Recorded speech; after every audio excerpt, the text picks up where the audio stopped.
નમસ્કાર દોસ્તો, આજની ઘટના છે તે યાદવ પરિવારની સાથે જે થયું છે તે ખૂબ જ દર્દભર્યું હતું. એક પોલીસ ઇન્સ્પેક્ટર છે અને બીજો તેનો ભાઈ ડૉક્ટર છે. સુખી સંપન્ન આ પરિવારને કોઈની નજર લાગે છે અને આ ઘરની અંદર એક રાત આવે છે અને એ રાત છે તે આ ઘરના બે લોકો માટે અંતિમ રાત સાબિત થાય છે. પરંતુ આ સમગ્ર મામલે જ્યારે પોલીસે પર્દાફાશ કર્યો છે ત્યારે એ જાણીને માત્ર પોલીસ જ નહીં પરંતુ સૌ કોઈ ચોંકી ઉઠ્યા હતા, કારણ કે આ ઘટના જ એટલી જ દર્દનાક હતી જેટલી જ ખોફનાક હતી. શું પૂરી ઘટના છે? ક્યાંનો આ યાદવ પરિવાર છે અને આખરે તેની સાથે એ રાત્રે શું થયું હતું અને પોલીસે શું ખુલાસો કર્યો છે? આ તમામ મુદ્દે વાત કરીએ, વિડીયોની શરૂઆત કરીએ. નમસ્કાર દોસ્તો, હું છું દિલીપ મોરી અને આપ જોઈ રહ્યા છો નમસ્તે ગીર. ઉત્તર પ્રદેશ અને ઉત્તર પ્રદેશનું ગોરખપુર કરીને જિલ્લો છે. આ જિલ્લાનું શાહપુર કરીને એક વિસ્તાર છે અને આ શાહપુર વિસ્તારમાં અશોકનગર કરીને એક સોસાયટી આવેલી છે. આ સોસાયટીમાં યાદવ પરિવાર છે તે રહેતો હોય છે. ઘરમાં એક માં હોય છે અને 3 તેના જવાન જ્યોત દીકરા હોય. એક દીકરો પીઆઈ હોય છે. ત્રણેય દીકરાના લગ્ન થઈ ચૂક્યા હોય છે, પરંતુ એક દીકરો પીઆઈ હોય છે અને જે ની ડ્યુટી છે તે અન્ય જિલ્લાની અંદર હોય છે, જેથી તે ત્યાં નહોતો રહેતો, અન્ય જિલ્લામાં રહેતો. બીજો દીકરો ડૉક્ટર હોય છે જેનું નામ ઓમ પ્રકાશ હોય છે, જ્યારે આ પીઆઈ છે તેનું નામ રાજકુમાર હોય છે. આ સિવાય આ ડૉક્ટર અને આ પીઆઈને ત્રીજો ભાઈ હતો, તે પણ આ પરિવાર સાથે રહેતો હતો. ખૂબ સુખી સંપન્ન આ પરિવાર હતો, પરંતુ એક દિવસ આવે છે, એ રાત આવે છે 20 જાન્યુઆરી 2016ની. જે ડૉક્ટર છે તે મકાનના ફર્સ્ટ ફ્લોર ઉપર રહેતો છે, તેનો પરિવાર બાકીનો છે તે નીચેના ફ્લોર ઉપર રહેતો છે. પતિ પત્ની અને એક 4 વર્ષનો દીકરો નીતિન છે તે ઉપર રહેતા હોય છે. ત્યાં રિપેરિંગનું રિનોવેશનનું કામ પણ ચાલતું હોય છે, મતલબ કે સુથારી કામ અને અન્ય કામો છે ત્યાં ચાલતા હતા. વહેલી સવારે 9 કલાકે આ ઘરે સુથાર આવે છે કામ કરવા માટે, અને જેવો તે ઉપર જાય છે બેડરૂમની અંદર, તેવો ચીસાચીસ કરતો તે દોડીને નીચે આવે છે અને રાડારાડી કરે છે. નીચેથી તમામ લોકો છે તે ઉપર જાય છે અને નજારો જોઈને તમામ લોકોની ચીસો છે તે નીકળી જાય છે, કારણ કે બેડ ઉપર જે ડૉક્ટર છે ઓમ પ્રકાશ, તે ચતોપેડો હોય છે, લોહીથી ખરડાયેલો આ ઓરડો હોય છે, પરંતુ તેની બાજુમાં તેનો 4 વર્ષનો દીકરો જે નીતિન છે તે પણ સૂતો હોય છે અને તેનું પણ મોત થઈ ચૂક્યું છે. બાજુના રૂમમાંથી ટકટકીનો અવાજ આવે છે. લોકોએ દરવાજો ખોલે છે તો આની અંદરથી તેની પત્ની, જેનું નામ અર્ચના છે, તેને પૂરેલી હાલતમાં હતી, તે બહાર આવે છે. રાત્રિના સમયે કોઈએ તેના દરવાજાનો નકુચો દઈ દીધો હતો. અર્ચના છે તે બહાર આવે છે ને કહે છે કે મને પણ કશું ખબર નથી કે કોણે આ કર્યું છે, કઈ રીતે કર્યું છે. પોલીસને બોલાવવામાં આવે છે, એફએસએલને બોલાવવામાં આવે છે. ઘરની અંદર તમામ વસ્તુ વેરવિખેર હોય છે, દાગીના ગાયબ હોય છે, ફોન પણ ગાયબ હોય છે. બીજી તરફ અર્ચના છે તેના પિતા અને જે ડૉક્ટર છે ઓમ પ્રકાશ જાટ, તેના સસરા ચંદ્ર પ્રકાશ યાદવ કરીને છે, તે પણ ડૉક્ટર હોય છે અને તે લખનૌની અંદર તૈનાત હોય છે સીએમના બંગલા ઉપર, કારણ કે તેની ડ્યુટી ત્યાંની હતી. એ તત્કાલ સીએમઓમાંથી ફોન કરાવે છે એસપીને કે તેના જમાઈની કોઈએ હત્યા કરી છે, એટલું જ નહીં તેના દીકરાની પણ હત્યા કરી છે, નાના એવા. તો તપાસના આદેશ છે તે છૂટે છે અને આખો કેસ છે તે અહીંયાથી હાઈ પ્રોફાઇલ થાય છે.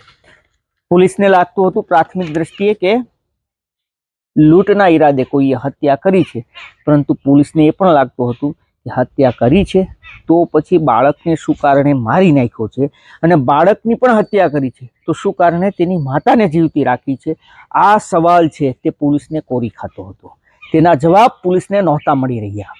એફએસએલની ટીમ ત્યાં પહોંચે છે તો વધુ ચોંકાવનારા ખુલાસા થાય છે કે દરવાજાના લોક છે તે બહારથી નથી તૂટેલા, પરંતુ અંદરથી તૂટેલા છે, જેનો સીધો મતલબ એ થાય છે કે અંદર જ કોઈ હતું અને તેણે જ લોક તોડ્યા છે.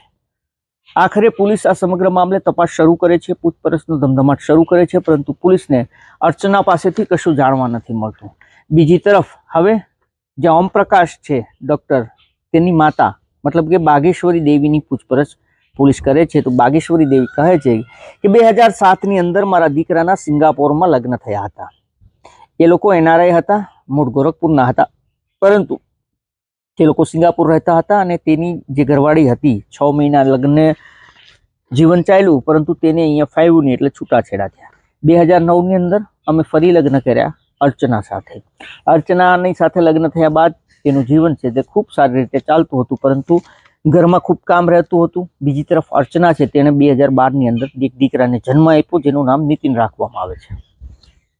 અર્ચનાને ઘરના સાથે માથાકૂટો થતી હતી અને તેના કારણે તેણે ત્યારબાદ અર્ચના સાથે બબાલો થતી હતી કે તેને કામ વધુ કરવું પડે છે, જેથી કરીને તેના પરિવારે જ ડૉક્ટરને કીધું કે તમે ઉપરના ફ્લોરમાં રહો, અમે નીચે રહીએ, રોટલા પાણી અલગ થઈ ગયા.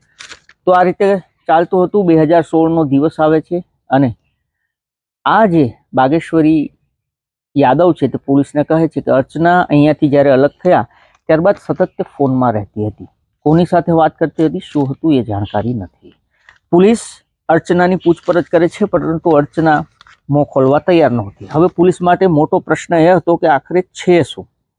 આખરે પોલીસ છે તે બાગેશ્વરી યાદવ છે તેની જે એક વાત હતી તેના ઉપર ફોકસ કરે છે. મતલબ કે એ ફોનમાં કોની સાથે વાત કરે છે. અર્ચનાના કોલ ડિટેલ્સ કાઢવામાં આવે છે, લોકેશન મેળવવામાં આવે છે, તો એક નંબર છે તે સામે આવે છે. એ નંબર હોય છે અજય યાદવનો. જી હા દોસ્તો, આ અજય યાદવ છે તે ની સાથે આની સતત વાતચીત થતી હોય છે અને એ વાતચીત, અજય છે તે ફિરોઝાબાદનો રહેવાસી છે. એટલું જ નહીં કે જિલ્લા પંચાયતનો સદસ્ય પણ છે અને શિક્ષક પણ છે. આખરે પોલીસ છે તે અજયને ઉઠાવે છે, અજયની અટકાયત કરે છે અને અજયને ગોરખપુર ફિરોઝાબાદથી લઈને આવે છે અને અજયની આખરી પૂછપરછ હાથ ધરવામાં આવે છે. અજય આ પૂછપરછમાં ભાંગી પડે છે અને જે ખુલાસા કરે છે તે ખૂબ જ ભયાનક અને ચોંકાવનારા હોય છે. અજય કહે છે કે છેલ્લા 1 વર્ષથી હું આમના કોન્ટેક્ટમાં છું. અર્ચનાના ફેસબુકથી અમારો કોન્ટેક્ટ થયો છે. તેને તેના પતિ સાથે બનતું નહીં, જેથી કરીને મારી સાથે સતત વાતચીત કરતી હતી.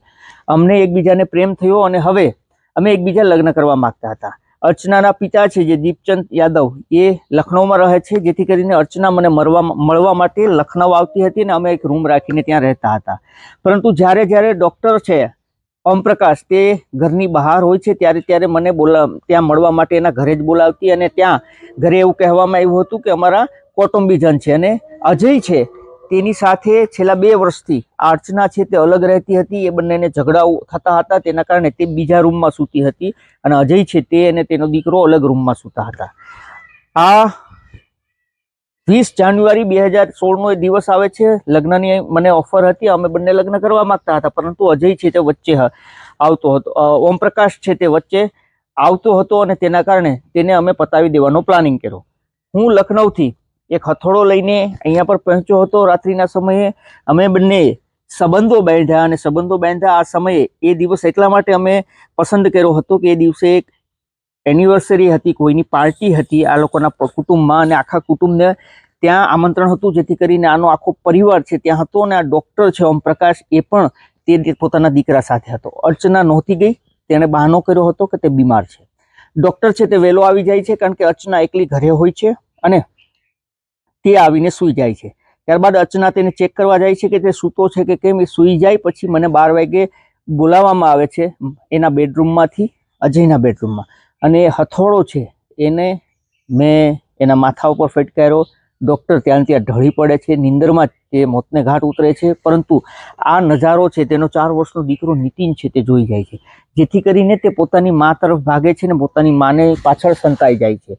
બીજી તરફ આ જે મહિલા છે, જે આ ઓમપ્રકાશની પત્ની અને આ નાના બાળકની મા અર્ચના, તે આ અજયને કહે છે કે હવે આ મારા દીકરાને પતાવી દે, આ પણ ના જોઈએ. એ જોઈ ગયો છે ને સવારે કહેશે, પરંતુ મેં ના પાડી કે એવડા બાળકને હું નહીં મારું. તો આણે એવું કીધું કે તું ના મારતો રહેવા દો, હું જ એને મારી નાખું.